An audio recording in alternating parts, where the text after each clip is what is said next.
নিজ হাতে উপার্জিত কামাই এটা পৃথিবীর শ্রেষ্ঠ কামাই, আলহামদুলিল্লাহ। পরিশ্রমের মাধ্যমে যে উপার্জন, এটাকে ইসলাম আমাদেরকে উৎসাহিত করে। শুধু নামাজ, রোজা, জিকির এগুলো নিয়ে ইসলাম আমাদেরকে পড়ে থাকতে বলেনি।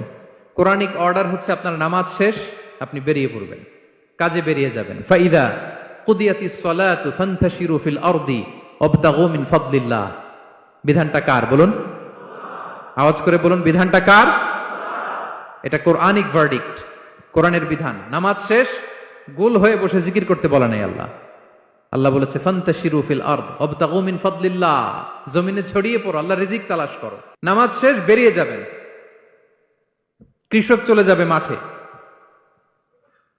শ্রমজীবী চলে যাবে ফ্যাক্টরিতে, শিক্ষকরা চলে যাবে তাদের শিক্ষা প্রতিষ্ঠানে, কর্পোরেট ওয়ার্ল্ডের লোকেরা চলে যাবে তাদের প্রতিষ্ঠানে। ডেভেলপমেন্ট করতে হবে, সিভিলাইজেশন করতে হবে। নামাজের পরে গোল হয়ে বসে থাকা চলবে না। কি ব্যালেন্স দেখেছেন ইসলাম? আজান হয়েছে তো মসজিদে আসো, নামাজ শেষ বেরিয়ে পড়ো, আলহামদুলিল্লাহ।